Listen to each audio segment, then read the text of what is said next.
ಸಿದ್ದರಾಮಯ್ಯ ಹೇಳಿಕೆ ವಿಚಾರ ಟಿವಿ5 ಕನ್ನಡದಲ್ಲಿ ಸಿಎಂ ಹೇಳಿಕೆ ಹಿಂದಿನ ರಹಸ್ಯ ಬಯಲಾಗ್ತಾ ಇದೆ. ಹೈಕಮಾಂಡ್ ಮನವೊಲಿಕೆ ನಂತರ ಹೇಳಿಕೆಯನ್ನ ನೀಡಿದ್ರೆ ಸಿಎಂ ಅನ್ನೋದು ಪ್ರಶ್ನೆ. ಸಿಎಂ ಬದಲಾವಣೆ ಕೂಗಿಗೆ ಅಹಿಂದ ನಾಯಕರು ಮಾಸ್ಟರ್ ಪ್ಲಾನ್ ಒಂದನ್ನ ರೆಡಿ ಮಾಡ್ಕೊಂಡಂಗಿದೆ. ಭವಿಷ್ಯದ ನಡಿಗೆನ ಹೈಕಮಾಂಡ್ಗೆ ರವಾನಿಸಿದ್ರ ನಾಯಕರುಗಳು. ಹಾಗಾದ್ರೆ ಹೈಕಮಾಂಡ್ ನಾಯಕರನ್ನ ಭೇಟಿ ಮಾಡಿ ತಮ್ಮ ಅಭಿಪ್ರಾಯ ಸಲ್ಲಿಕೆಯನ್ನ ಮಾಡಲಾಗಿದೆ. ದೆಹಲಿ ಪ್ರವಾಸದ ವೇಳೆ ಹೈಕಮಾಂಡ್ ಅನ್ನ ಭೇಟಿಯಾಗಿದ್ರು ನಾಯಕರು. ಸತೀಶ್ ಜಾರಕಿಹೊಳಿ, ಕೆಎನ್ ರಾಜಣ್ಣ, ಎಚ್.ಸಿ. ಮಹದೇವಪ್ಪ, ಪರಮೇಶ್ವರ್, ಜಾರ್ಜ್, ಬೈರತಿ ಸುರೇಶ್, ಜಮೀರಿಂದಲೂ ಕೂಡ ಅಭಿಪ್ರಾಯವನ್ನ ನೀಡಲಾಗಿದೆ.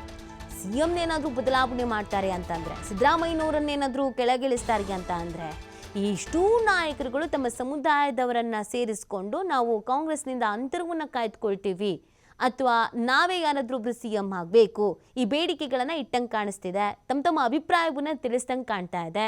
ಹಾಗಾಗಿ ಹೈಕಮಾಂಡ್ ಮಾತ್ರ ಸೈಲೆಂಟ್ ಆಗಿ ಇರತ್ತೆ, ಸದ್ಯಕ್ಕೆ ಈ ಗೋಜಿಗೆ ಹೋಗೋದಿಲ್ಲ ಅನ್ನುವಂಥ ವಿಶ್ವಾಸ, ನಂಬಿಕೆ ಸಿಎಂಗೆ ಬಂದಂಗೆ ಕಾಣಿಸ್ತಾ ಇದೆ. ಆ ಕಾರಣಕ್ಕಾಗಿಯೇ ಸಿಎಂ ಈ ಸ್ಟೇಟ್ಮೆಂಟ್ ಅನ್ನ ಕೊಟ್ರ ಅನ್ನುವಂಥ ಪ್ರಶ್ನೆ ಹುಟ್ಕೊಳ್ತಾ ಇದೆ.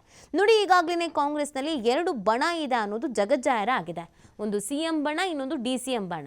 ಇತ್ತ ಡಿ.ಸಿ.ಎಂ ಕಡೆಯವರು ಡಿ.ಸಿ.ಎಂ ಸಿಎಂ ಆಗಬೇಕು ಅಂತ ಹೇಳ್ತಾ ಇದ್ದಾರೆ. ಡಿ.ಕೆ. ಶಿವಕುಮಾರ್ ಅವರು ಸಿಎಂ ಆಗೇ ಆಗ್ತಾರೆ, ಇವತ್ತಲ್ಲ ನಾಳೆ ಅವ್ರು ಆಗಬೇಕು ಅನ್ನೋದು ನನ್ನ ಕನಸು ಅಂತ, ನನ್ನ ಅಣ್ಣ ಸಿಎಂ ಆಗಬೇಕು ಅಂತ ಸುರೇಶ್ ಅವರು ಹೇಳ್ತಾ ಇದ್ದಾರೆ. ಬಟ್ ಅದಷ್ಟು ಈಸಿನೂ ಇಲ್ಲ, ಸುಲಭನೂ ಇಲ್ಲ ಅನ್ನೋದು ಸಿದ್ದರಾಮಯ್ಯನವರ ಬಣದಲ್ಲಿ ಕಾಣಿಸ್ಕೊಂಡಿರುವಂಥ ನಾಯಕರು ಮಾಡ್ತಾ ಇರುವಂಥ ಸ್ಟ್ರಾಟರ್ಜಿ, ಗೇಮ್ ಪ್ಲಾನ್ ಇಂದ ಗೊತ್ತಾಗ್ತಾ ಇದೆ. ಹೈಕಮಾಂಡ್ ನಾಯಕರನ್ನ ಭೇಟಿಯಾಗೋದಕ್ಕೆ ಸಿಎಂ ಹೋಗಿದ್ರು. ಈ ಸಂದರ್ಭದಲ್ಲಿ ಸತೀಶ್ ಜಾರಕಿಹೊಳಿ ಅವರು, ರಾಜಣ್ಣ,